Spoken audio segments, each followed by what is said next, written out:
गोस्वामी जी ने लिखा, मंत्रियों के घोड़े, सेनापतियों के घोड़े पिछड़ गए।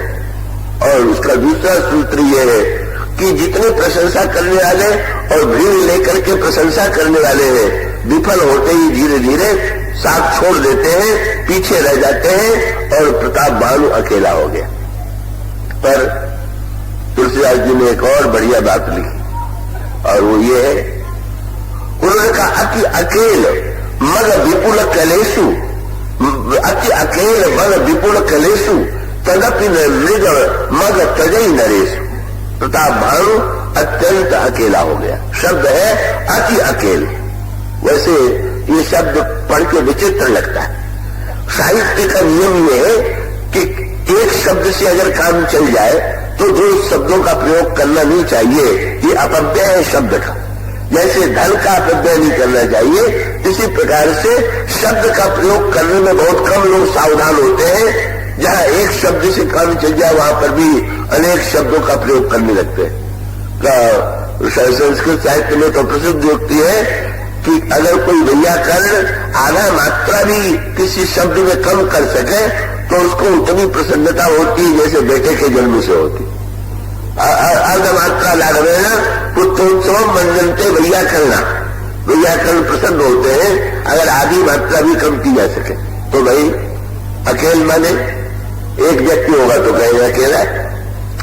तुलसीदास जी को लिखना चाहिए प्रताप भानु अकेला था, पर वो अकेला नहीं लिखते, वो लिखते हैं अति अकेल।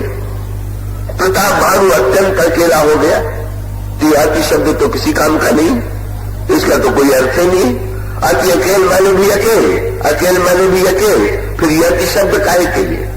तो गोस्वामी जी बहुत बड़ी बात कहते हैं, क्या अकेल होना भी बुरा है, पर अति अकेल होना तो बहुत बुरा है। और अति अकेल और अकेल का अंतर क्या है? देखिए, जीवन में सफलता के साथ विफलता भी आती, और विफलता आती है तो संगी साथी साथ भी छोड़ दिया करते और व्यक्ति अकेला हो जाता है। पर अकेला होने के बाद भी अगर व्यक्ति को ये लगे कि सबने तो साथ मेरा छोड़ दिया, पर एक ऐसा साथी है जो मेरा साथ कभी नहीं छोड़ेगा, और वह है ईश्वर। बस सब सो छोड़ के चले जाते हैं, एक सीमा तक साथ देने वाले साथ देते हैं, लेकिन एकमात्र ईश्वर ही जो है वो स्वर्ग नरक अपवर्ग समाना, सर्वत्र व्यक्ति के साथ अगर कोई रहने वाला है, भक्तों को नरक से डर क्यों नहीं लगता? किसी ने पूछ दिया, नरक में जाने से तुम डरते क्यों नहीं? बोले नरक में अकेले थोड़ी जाएंगे, हमारे प्रभु भी तो साथ ही साथ रहेंगे। जब वो हृदय में बैठे हुए हैं तो क्या मैं ही अकेला रहूंगा क्या? वो नहीं रहेंगे क्या? तो जनक जी की कथा आपने सुनी होगी। महाराज श्री जनक जा रहे थे ब्रह्मलोक, लेकिन उनको ले जाया जा रहा था नरक वाले रास्ते से, क्योंकि कहा जाता है कि जीवन में कोई भूल हो गई थी, तो यमराज ने विधान किया कि लाना तो ब्रह्मलोक में है, पर रास्ता मेरा जो गंदा है उधर से लाया जाए, जिससे कम से कम गंदगी का अनुभव तो करे। और जब वो नरक की ओर से चले तो उल्टी बात हो गई। क्या? जनक के शरीर से पुण्य की ऐसी गंध निकल रही थी कि नरक के जीव पुकार पुकार के कहने लगे, तो किसके शरीर की गंध से हमारा सारा कष्ट मिटा जा रहा है, आनंद की अनुभूति हो रही है, जरा वो और रुक जाए। महाराज जनक ने आदेश दे दिया, मेरा दिमाग यही रोक दो। भूतों ने कहा नहीं महाराज, आपको यहां रुकने की आज्ञा नहीं, मैं यहां से आगे नहीं बढ़ूंगा। अगर मेरे शरीर की गंध से इन लोगों को सुख मिलता है तो मुझे किसी ब्रह्मलोक की और स्वर्ग की आवश्यकता नहीं है, मैं तो यही रहूंगा। बड़े चक्कर में कहने महाराज कर्म सिद्धांत के विपरीत है। तो जनक जी ने बहुत बढ़िया बात कही, तो ऐसा करो कि मैं अपना सारा पुण्य इन पापियों को दान में दे देता हूं, ये लोग चले जाए ब्रह्मलोक, मैं यही रहूंगा। और सचमुच पापी चले गए ब्रह्मलोक। तब यमराज के दूतों ने कहा आप भी पधारिए। बोले मैंने तो सारा पुण्य जब बांध दिया और पुण्य मेरे पास बचे ही नहीं, तो मैं ब्रह्मलोक जाके क्या करूं? उन्होंने कहा महाराज पुण्य देख करके आपने इतना पुण्य ले लिया, इतना बड़ा पुण्य आपके द्वारा हो गया कि अब आप यहां नहीं रहेंगे।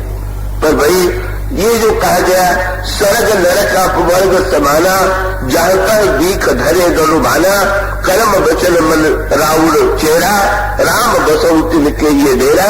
इसका अर्थ है साथ तो अच्छा लगता ही है प्रत्येक व्यक्ति को, अकेलापन किसी को अच्छा नहीं लगता है, पर कभी अगर अकेले हो जाए तो यही याद कर ले कि हमारे प्रभु साथी।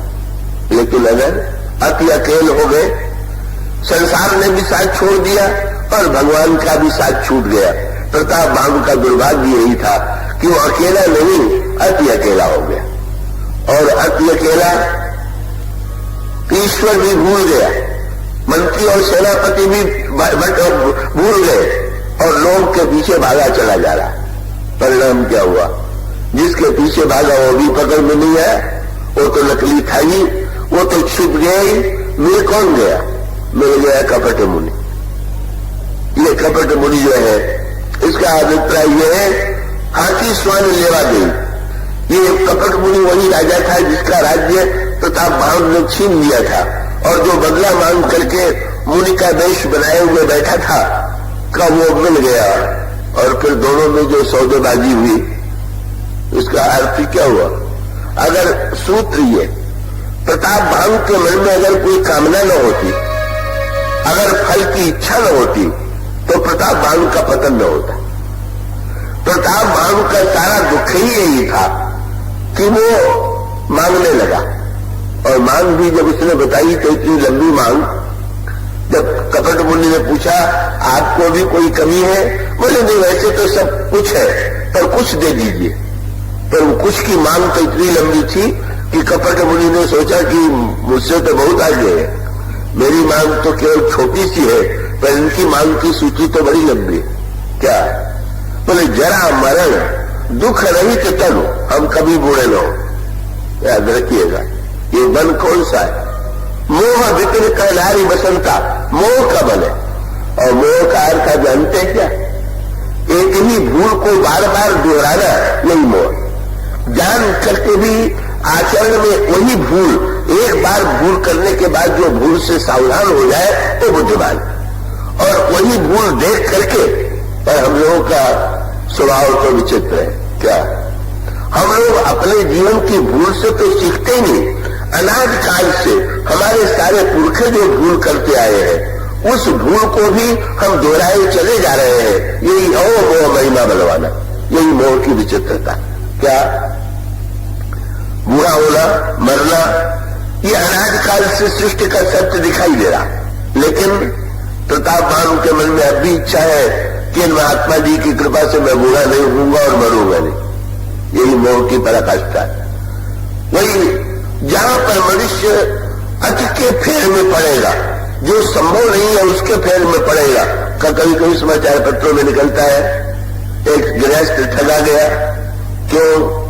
कोई साधु आए, नोट दूना बनाने को कर करके उन्होंने उसके सारे नोट ले लिए और गायब हो गए।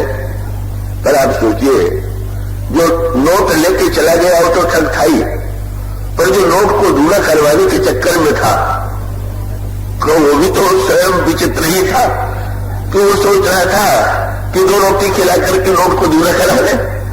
इसका अभिप्राय है कि ये प्रताप बाबू इस चक्कर में हम बुरे न हो, हम न मरे, संसार में हमारी कभी जीत कभी हार न हो, और जरा मरे दुख रही तो तलु समर जीते जनी को एक छत्र रिपुहीन मही राज कलप सत हो। गोस्वामी जी ने कहा कि भाई 2 लोभी मिले, दोनों में ठगी की वृत्ति है। एक लोभ तो होता है जो लाभ की दृष्टि से उपयोगी, ग्राहक को वस्तु चाहिए और दुकानदार को लाभ चाहिए। तो दोनों का उचित व्यवहार क्या है कि ग्राहक को उचित वस्तु मिल जाए और देने वाले को लाभ मिल जाए, तो दोनों लाभ में रहे। ग्राहक ने अच्छी वस्तु पा लिया, उससे संतोष हुआ, बेचने वाले ने लाभ पा लिया, उससे संतोष हुआ। लेकिन जहां दोनों के वृत्ति हाथी स्वान लेवा दे ही बन जाए, गोस्वामी जी ने यही वाक्य लिखा कविताओं जी मिले पत्रकार। बोले हाथी स्वान लेवा दे ही मैंने एक व्यक्ति ने देखा कि इसके पास जो है हाथी है, किसी तरह से अपने कुत्ते के बदले में इससे हाथी ले ले, और जाकर के भाषण दिया कि मेरे कुत्ते के बदले में अपना हाथी मुझे दे दो। क्यों? बोले हाथी को कितना खिलाना पड़ता है, वो तो बोझ है। कुत्ता तो पहरेदार है, इसलिए बढ़िया सौदा यही रहेगा कि कुत्ता तुम ले लो और हाथी मुझे दे दो। और वो भी इतना चतुर निकला कि उसने सोचा कि अगर कुत्ते के बदले में हाथी देना है तो कागज का हाथी दे देना ठीक रहेगा। और कागज का हाथी देकर के कहा कि हाथी भी ऐसा दे रहा हूं कि जिसको खिलाना उड़ाना नहीं पड़ेगा। गोस्वामी जी कहते हैं जहां दोनों ही एक दूसरे को ठगने की चेष्टा कर रहे हैं, मानो यही जीवन का भटकाव। हम कब रावणत्व की दिशा में अग्रसर हो जाते हैं, जब अंधाधुंध लोग के पीछे, स्वार्थ के पीछे भागते हैं, जब हमारे अंतःकरण में मोह से प्रेरित होकर के असंभव इच्छाएं, हम ये प्रार्थना करें कि वृद्धावस्था का हम सदुपयोग कैसे करें, मृत्यु का हम सामना कैसे करें, जीवन में हमारे ईश्वर की कृपा का अनुभव कैसे हो, तो ये संत के दर्शन का फल है। और असंभव वस्तु की मांग करें तो हम भ्रमित हो। इसलिए मानो संकेत सूत्र ये भगवान राम वन पथ में चलते हुए मानो ये सिखा रहे हैं कि जीवन पथ में आगे राम, और अगर हम शूकर के पीछे चलेंगे तो राक्षसत्व की दिशा में चलेंगे। इसके बाद की चर्चा करेंगे।